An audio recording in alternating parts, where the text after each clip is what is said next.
So it seems like it still gets stuck. So the next thing I have to do is, I guess I'll pull the motor, start taking it apart, see what's up in there. Got a nice little boosted table. I even got myself a nice parts cleaner over there.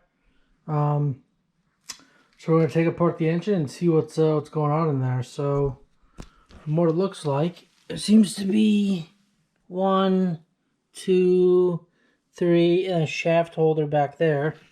So we'll do the shaft first. First we're going to disconnect the battery, and then we'll get on from there.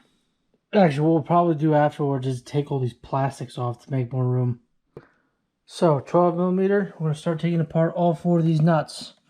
One right there on the shaft, one up top, and 2 below. And we're going to pull the shaft back out to release the engine from the differential. So that's what we're going to do now. Alright, now the shaft's loosened up.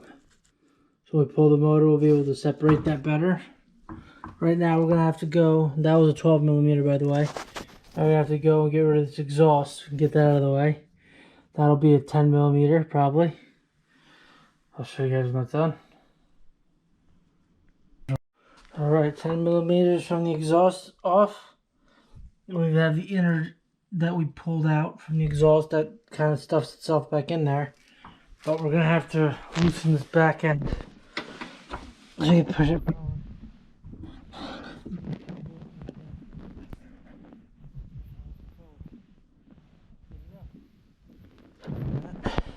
What?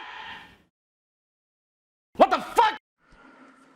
Alright, so we just did the upper hanger bearing here, which is that. It was all 12 millimeter. Checks the top of the motor. Next, we're going to go to that side one here and get that done and out of the way. Hopefully we should be able to pull the motor today. So let's get that done. Alright, so that front bolt right there is 9/16 in standard or 14 millimeter. Pulled that out very easily. Next we got to hit these 2 bolts, which is going to be this one up here, that one, and there's one down below. Right there. Same size, and then we should be able to pull the motor. So I'm going to take those off, tell you what size those are. Alright, so both of those bolts back there, right here, we're both 14 and 9/16. Whichever ones you have, whether you have 9/16 or 14, those work. Now, since the engine is free, I'm going to try to jack it up and throw it up to the side. I found these 2 nice little plates downstairs. I had the moto jack with a piece of wood under there. I'm going to put them underneath the oil pan, see if I can raise this thing up. Maybe get the exhaust out of the way now that it's going to move past that little bar right there. So I'm going to give it a shot, see how it goes.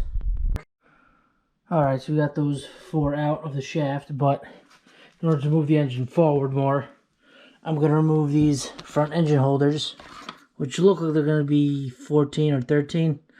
Let you guys know how that goes. I could push the engine forward more. So I'm going to do that. Alright, after lifting the engine slightly, I was able to get the exhaust out.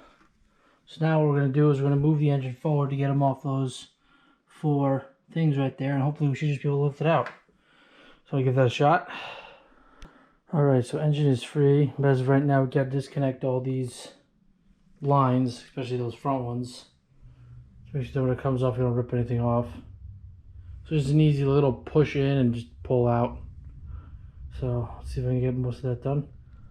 Alright, so after remembering to disconnect the reverse cable on the back side of it, and I had to cut 2 wires from those little electrical things right here. I don't know why mine were hardwired like that. I'm going to make better connections, but after cutting those, get the reverse cable out, and reminding myself that, oh yeah, I didn't take any of the oil out of the engine, because all of it's on the floor, we got it out. So this will be it for today. That's how you take out the motor. Everything was pretty much just 14s and 10 millimeters and 12s. Really wasn't that difficult to pull out. Probably an hour it took me. And we're going to crack into this thing and see why it's still doing the thing it's doing. But yeah, so I take an engine out of a 220 from the 1990s.